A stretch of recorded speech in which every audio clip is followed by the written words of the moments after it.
China kembali menunjukkan sikap arogan mereka di wilayah Indonesia, di mana kapal China, Coast Guard 5901 yang merupakan kapal patroli terbesar di dunia, yang ukurannya mengalahkan kapal penjelajah kelas Ticonderoga milik Angkatan Laut Amerika Serikat, dan juga lebih besar dari kapal penghancur rudal Arleigh Burke Amerika, dilaporkan, saat ini berada di dekat laut zona ekonomi eksklusif di sebelah utara Natuna Indonesia sejak tanggal 30 Desember tahun 2022.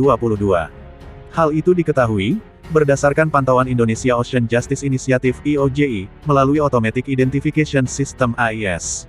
Peneliti IOJI, Imam Prakoso mengatakan, bahwa kapal itu masih di Laut Natuna Utara hingga saat ini. Terkait hal tersebut, Kepala Staf Angkatan Laut Indonesia, Muhammad Ali menyatakan, telah mengerahkan kapal perang untuk menghalau kapal penjaga pantai CCG 5901 milik China yang sedang ronda di Laut Natuna Utara, imbuh Kasal Ali pada Jumat tanggal 13 Januari tahun 2023.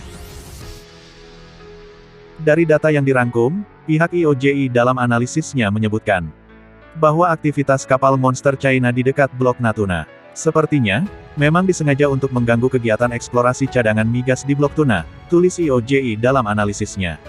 Bukan saja bikin heboh Indonesia. Surat kabar internasional Reuters, pada Sabtu tanggal 14 Januari tahun 2023 menyebutkan bahwa kapal raksasa China CCG 5901, dilaporkan berlayar dekat ladang gas Blok Tuna, dan ladang minyak gas Chim Sao Vietnam sejak tanggal 30 Desember tahun 2022.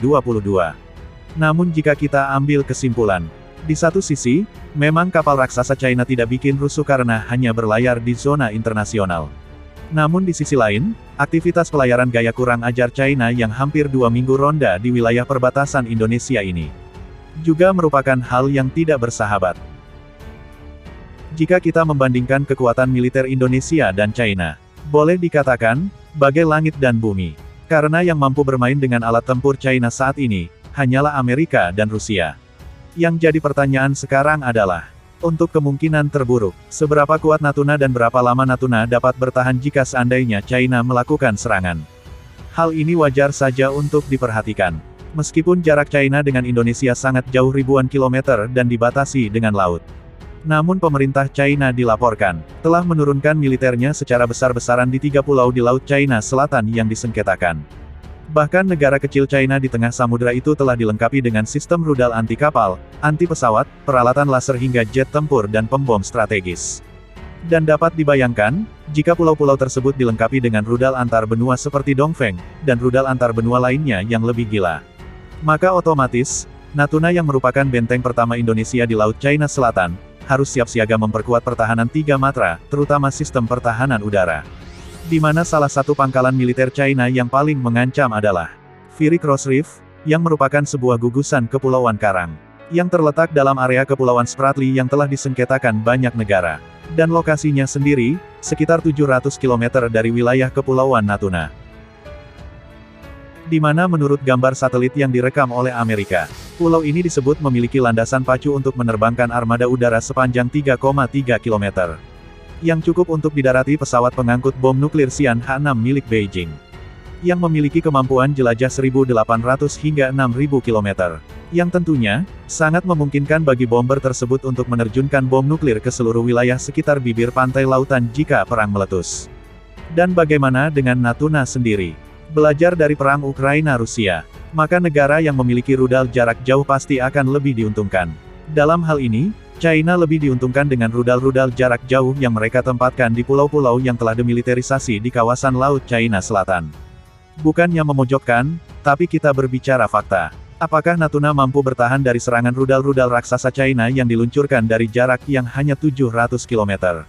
Maka satu-satunya jawabannya adalah, seberapa canggih rudal dan sistem pertahanan udara yang ditempatkan di kawasan Natuna. Jika berharap dari sistem Arhanud Oerlikon Sky Shield di kawasan Kepulauan Natuna, maka hal tersebut masih jauh dari panggang, karena ancaman yang paling besar bukanlah dari Angkatan Udara China.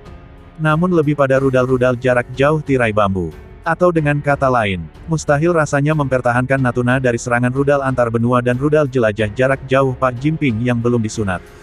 Jika Natuna tidak memiliki sistem pertahanan udara yang khusus mencegat rudal jelajah dan antar benua. Atau dengan kata lain, pulau tersebut wajib dilengkapi dengan sistem pertahanan udara paling modern setara S-300, S-400, atau sejenisnya. Dan kabar baiknya, Indonesia akan memiliki rudal pertahanan udara yang akan didatangkan dari Turki, yaitu kerjasama rudal pertahanan udara jarak menengah Trisula, yang diambil berdasarkan rudal Siper Turki dengan jangkauan 100 km lebih. Di mana langkah yang diambil Menhan Prabowo tersebut, merupakan solusi tepat saat ini dalam menghadapi serangan rudal ke arah Indonesia.